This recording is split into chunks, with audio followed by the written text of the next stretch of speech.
नमस्कार दोस्तों, स्वागत है आप सभी का आपके अपना चैनल कंप्यूटर सीखो में। पिछले क्लास में हम लोगों ने होम टाइप के फॉन्ट ग्रुप के बारे में समझा था। आज के क्लासेस हम आपको अलाइनमेंट ग्रुप के बारे में ही बताने वाला हूं। तो वीडियो में बने रहिएगा और चैनल को सब्सक्राइब करके बेल आइकन को दबा के ऑल का नोटिफिकेशंस को ऑन कर लीजिएगा, क्योंकि हमारे चैनल पे आपको एक्सेल के सभी टॉपिक्स के ऊपर आपको वीडियोज मिलने वाली है। पहले जो भी हमारे पास ऑप्शंस है और मेन्यू है उसके बारे में डिस्कस करके कंप्लीट करेंगे। इसके बाद हम लोग प्रोजेक्ट के ऊपर भी काम करेंगे। तो चलिए आज की क्लास में हम आपको अलाइनमेंट ग्रुप के अंतर्गत जो भी ऑप्शंस आपके पास दिख रहा है सभी ऑप्शंस का यूज करके प्रैक्टिकल्स पे समझेंगे। तो आपके पास समझाने के लिए हमने एक छोटा सा एक्सपेंसेस का रिपोर्ट लिया है और इस रिपोर्ट के ऊपर हम आपको सभी ऑप्शंस का यूज कैसे करते हैं इसके बारे में आज हम डिस्कस करेंगे। तो चलिए शुरू करते हैं आज का ये वीडियो। सबसे पहले हमारे पास अलाइनमेंट ग्रुप के अंतर्गत जो ऑप्शंस है वो है आपका टॉप अलाइनमेंट। अलाइनमेंट का काम होता है कि आपके सेलेक्ट किए गए टेक्स्ट को अलाइन करना, लेफ्ट में, राइट में, टॉप में, बॉटम में, मिडिल में, सेंटर में, इस तरीके से। तो जैसे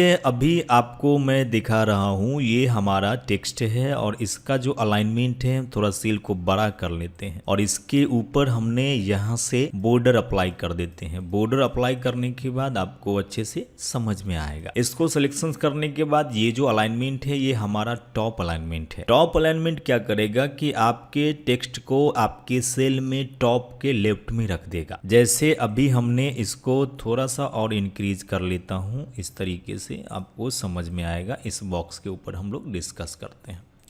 सेलेक्शंस बनाने के बाद सबसे पहले आप जैसे ही टॉप अलाइनमेंट पे क्लिक करोगे आपका टेक्स्ट टॉप में चला जाएगा, कुछ इस प्रकार से जो अभी आपको स्टेटमेंट नंबर के ऊपर हमने अप्लाई करके दिया है। इसके बाद बगल वाला जो आपको दिख रहा है वो आपका है मिडिल अलाइनमेंट। ये क्या करेगा, आपके सेलेक्ट किए गए सेल में जो टेक्स्ट है उसको मिडिल में ला के रख देगा, जैसे अभी आप देख रहे हैं। और इसके बगल वाला जो ऑप्शन है सेम प्रोसेस पे काम करेगा, ये आपको बॉटम में ला के रख देगा इस तरीके से। अब ऊपर वाला जो आपको ये तीनों ऑप्शंस दिख रहा है, टॉप अलाइनमेंट, मिडिल अलाइनमेंट और बॉटम अलाइनमेंट, ये आपको इस तरीके से काम करेगा।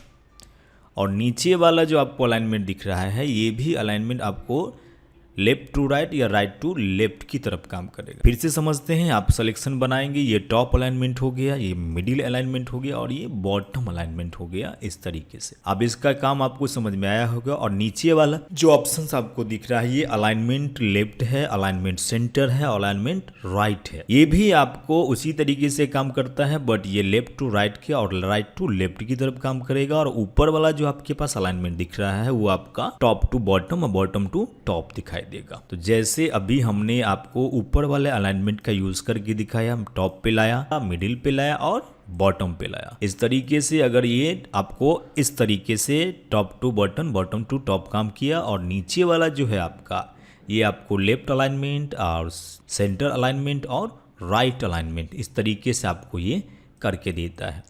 तो आपको समझ में आया होगा कि अलाइनमेंट में टॉप अलाइनमेंट क्या होता है, बॉटम अलाइनमेंट क्या होता है और मिडिल अलाइनमेंट क्या होता है। उसी तरीके से आपका राइट अलाइनमेंट, लेफ्ट अलाइनमेंट और सेंटर अलाइनमेंट भी काम करता है। इसके बाद जो नेक्स्ट ऑप्शन आपके पास आता है वो है हमारा टेक्स्ट का ओरिएंटेशन। ओरिएंटेशन क्या काम करता है कि आपके द्वारा लिखे गए टेक्स्ट का दिशा को बदलने के लिए हम लोग यूज करते हैं। जैसे अभी हमने इसको सिलेक्शन बना के, मतलब ये एक्सपेंस रिपोर्ट को सिलेक्ट करते हैं और इसको हम यहाँ से मर्ज कर लेते हैं। इसके बाद हम चलते हैं अलाइनमेंट में और यहाँ से देखिए आप एंगल वाइज इसको घुमा सकते हैं। इसको थोड़ा सा बड़ा कर लेते हैं तो आपको समझ में आएगा किस तरीके से। देखिए ये जो आपका ओरिएंटेशन है आप इस तरीके से इसको चेंज कर सकते हैं। आप चाहें तो एंगल वाइज इसको क्लॉकवाइज भी घुमा सकते हैं, आप चाहें तो वर्टिकली आप सेट कर सकते हैं। आपने अभी इसका सिलेक्शन इस तरीके से किया है और आपने यहाँ से इसको ऐसे चेंज कर लिया है। बट जब आप रिपोर्ट में आप ऐसे नहीं दिखाना चाहते हैं, इसको कंट्रोल जेड से हमने बैक ले लिया और इसको नॉर्मल कर दिया। इसको अलाइनमेंट को हम यहाँ से सही कर लेते हैं। क्लिक करने के बाद यहाँ से क्लिक किया और इसको हमने इस पे जाने के बाद इनको अपने जीरो लेवल पे ला लेना है, जीरो एंगल पे डालना है। इसको यहाँ से जीरो डाल दीजिए, एंटर कर दीजिए, ये सीधा हो गया। यहाँ पे हमने एक नया कॉलम इंसर्ट कर लेते हैं और इसको थोड़ा सा बड़ा कर लेते हैं।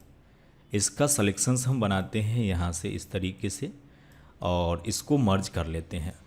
मर्ज करने के बाद इसको यहाँ से कॉपी कर लिया और इसमें हमने इसको F2 करके पेस्ट आ गया।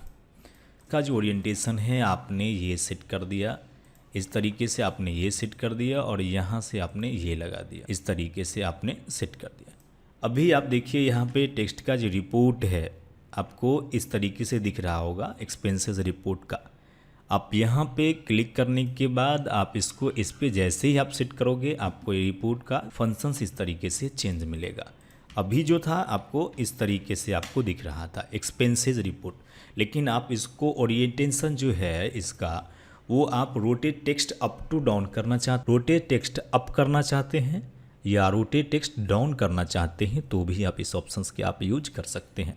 मैं यहाँ से इसको कलर को फिल कर देता हूँ और इसको सलेक्शंस बनाने के बाद आप ऑप्शंस पे जाएंगे और रोटेट टेक्स्ट टू अप करेंगे तो आपका रिपोर्ट इस तरीके से आप इसको सलेक्शंस में दिखा सकते हैं।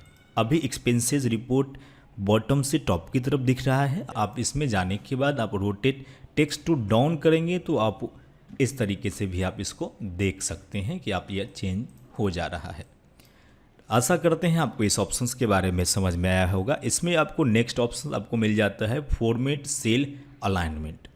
इस पे जैसे आप क्लिक करोगे ये डायलॉग बॉक्स खुलेगा। इस डायलॉग बॉक्स में आप अपने टेक्स्ट का अलाइनमेंट को सेट कर सकते हैं एज ए ओरिएंटेशन।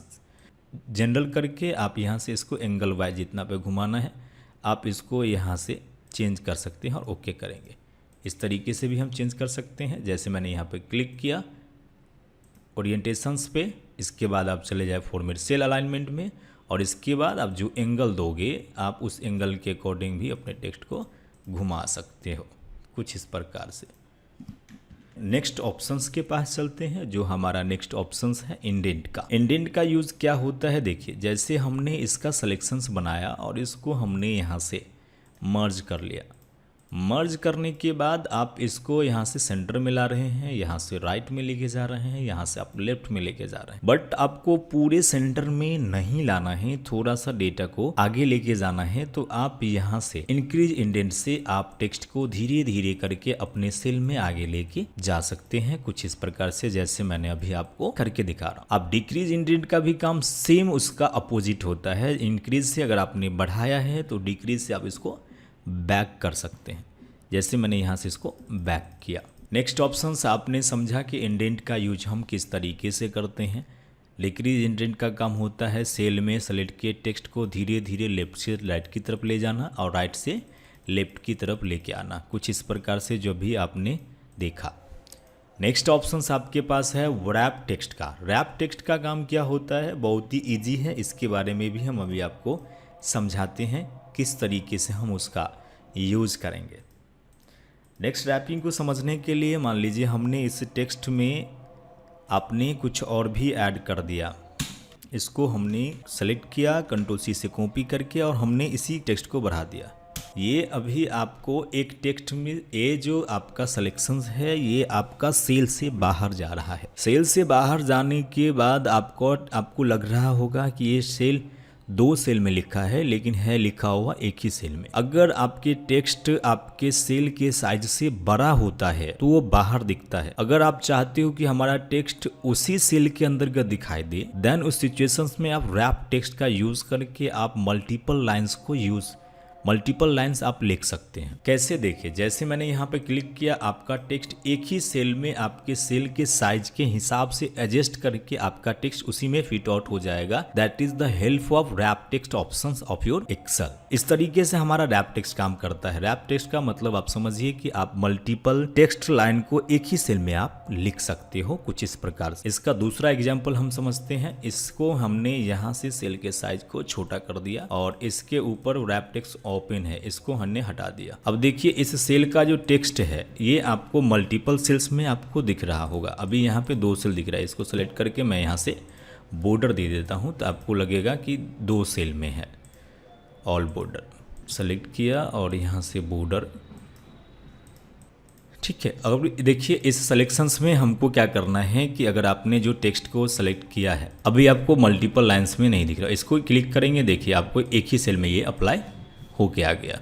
और हमारा जो बॉर्डर था वो भी आपको दिख रहा होगा। तो इस तरीके से हमारा रैप टेक्स्ट काम करता है। अलाइनमेंट ग्रुप के अंतर्गत आने वाला नेक्स्ट ऑप्शन आपके पास है जो है आपका मर्ज and centre. Merge and centre में आपको मल्टीपल ऑप्शंस दिखेंगे। अभी हम दोनों ऑप्शंस के बारे में समझते हैं, हम किस तरीके से हम इसका यूज करें। तो सबसे पहले हम यहाँ से एक टेक्स्ट को कॉपी कर लेते हैं, Ctrl+C से कॉपी कर लिया और एक नया सीट ले लेते हैं और अब इसको आपको इसमें समझाते हैं। इस पे हमने टेक्स्ट को पेस्ट कर दिया और इसमें फिर से हमने पेस्ट कर दिया। दोनों टेक्स्ट को पेस्ट करने के बाद हम आपको समझाते हैं। जैसे मान लीजिए ये सिलेक्शंस हमने बनाया और यहाँ से मर्ज एंड सेंटर में जैसे क्लिक करूँगा तो आपका टेक्स्ट उस एरिया को मर्ज भी करेगा और उस टेक्स्ट को उसके सेंटर में ला के रखेगा। पहला ऑप्शन के बारे में आपको समझ में आ गया होगा कि सेलेक्ट किए गए एरिया को मर्ज करना और उसमें लिखे गए टेक्स्ट को उसके सेंटर में डालना। अगर नेक्स्ट ऑप्शन आपके पास जो है वो आपको किस तरीके से काम करते हैं, मर्ज अक्रॉस। अब ने फिर से हमने सेलेक्शंस बनाया और यहाँ से मर्ज पे गया और मर्ज अक्रॉस पे गया। एरिया तो मर्ज हुआ बट हमारा टेक्स्ट सेंटर में नहीं गया। तो इस सिचुएशंस में आपको सेंटर में लाने के लिए आपको अलाइनमेंट ऑप्शंस का यूज़ करना पड़ेगा। जैसे मैंने यहाँ पे अलाइनमेंट का यूज़ करके टेक्स्ट को सेंटर में लाया। इसके बाद इसी में आपको नेक्स्ट ऑप्शन मिलेगा मर्ज सेल का। जैसे हमने सिलेक्शंस बनाया और यहाँ से मर्ज सेल पर क्लिक करेंगे तो ये सेल मर्ज हो जाएगा इस तरीके से। नेक्स्ट ऑप्शन इसी में आपको मिल रहा है अनमर्ज सेल। जो आपने अप्लाई किया है उसे सबको अनमर्ज करना। कुछ इस प्रकार से आपने अनमर्ज से बैक आ जाएंगे। आशा करते हैं आपको अलाइनमेंट ग्रुप के सभी ऑप्शंस के बारे में समझ में आया होगा। किसी तरह का अगर दिक्कत है या प्रॉब्लम है, अगर नहीं समझ पाए हैं तो आप कमेंट सेक्शंस में पूछ सकते हैं। मिलते हैं आपसे अगले वीडियोज़ में।